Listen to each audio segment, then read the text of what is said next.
ဆုံးမေးမြန်းထားတဲ့မိကွန်းကကြတော့တကြံတုံလက်ဘက်ရဟန်းဝတ်ပြီးအရက်ဖြတ်ခြင်းလို့သင်္ကန်းဝတ်တာကုသိုလ်ရပါသလားဆရာဆိုပြီးတော့မေးမြန်းထားပါတယ်ရှင်။မေးမြန်းထားတာကတော့အကောင့်ပိုင်းရှင်ကျော်စန်းမြင့်ကနေပြီးတော့မေးမြန်းထားတာပဲဖြစ်ပါတယ်ရှင်။အဲ့တော့အရက်ဖြတ်တဲ့ကိစ္စကိုပြောထားတဲ့အတွက်သူမေကွန်းလာစကားအရအရက်ဆွဲနေသူလို့ကောက်ချက်ချလို့ရတယ်။ဆွဲနေသူမျိုးသာဖြတ်တာပေါ့ဗျာ။အဲ့တော့နီးမှန်လမ်းမှန်နဲ့ပြောချင်တာကအရက်ဆွဲနေသူတယောက်ကအရက်ဖြတ်ခြင်းရင်သက်ဆိုင်ရာဆေးရုံဆေးကန်းကိုသွားနော် physical ဘိုင်းကိုပြုပြင်ပြီးရင်၅ပါးသီလလျှောက်တည် mental ဘိုင်းကိုထိမ့်သိမ့်ပြီးသွားပြီအဲ့ဒါနီးမှန်လမ်းမှန်ပဲအဲ့လိုမဟုတ်ဘဲနဲ့နီးမှန်လမ်းမှန်မဟုတ်ဘဲနဲ့သာသနာပေါင်းတွေကိုအရက်ဖြတ်ဖို့ဝင်လာတယ်ဆိုရင်တော့နည်းနည်းပြောရမယ်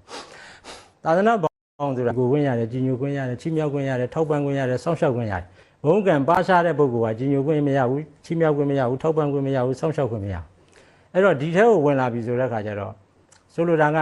သာသနာပေါင်းဝင်ရင်ဘောင်ဝင်ဖို့တော့လိုတယ်အနည်းဆုံးရည်ရွယ်ချက်ကစဘောင်ဝင်ဖို့လိုတယ်နော်အရက်ဖြတ်ဖို့ဆိုတာဒါရည်ရွယ်ချက်မဟုတ်ဘူးတန်တရာဝတ္တဒုက္ခတော့မဟုတ်ဘူးဟိုမှာရွတ်ရတာတန်တရာဝတ္တဒုက္ခတော့မောဇနထားရလို့နော်တန်တရာဝဆင်းရအရက်ဖြတ်ဖို့အတွက်မဟုတ်ဘူးအဲ့တော့ရည်ရွယ်ချက်ကွာတယ်ဆိုတာကျွန်တော်ပြောမယ်ဟိုညနေစာမစားခြင်းလို့၈ပါးသီလ၆တည်တာ ਨੇ နော်၈ပါးသီလ၆တည်လို့ညစာမစားတာရည်ရွယ်ချက်ချင်းအများကြီးကွာဒါအကျဉ်းလေးတစ်ခုပြောတာတကယ်တမ်းအမှန်ကစားခြင်းပါရဲ့နဲ့မစားတာသီလရဲ့အကျိုးကိုသိလို့မစားတာအဲ့ဒါရည်ရွယ်ချက်အမှန်နော်ခုနဟာမဟုတ်ဘူးအဲ့တော့ခုနပြောသလိုသာသနာပေါင်းတွေကိုဝင်လာတဲ့အခါမှာရက်နာအရက်ကြောင့်ဘဝနဲ့သူ့လိုက်ထိန်နေရရင်နော်သူ့လိုက်ထိန်နေရရင်ကျွန်တော်ကိုယ်တွေ့ကြုံဘူးလို့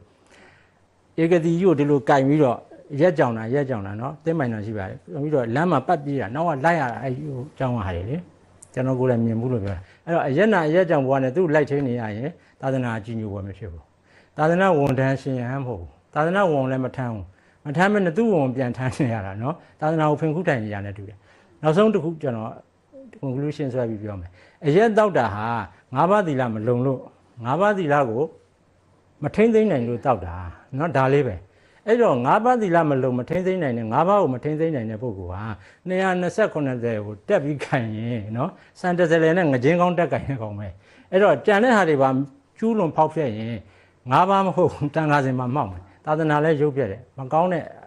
ကိစ္စတခုသာဖြစ်ပါတယ်လို့เนาะဖြေချာလို့ပါ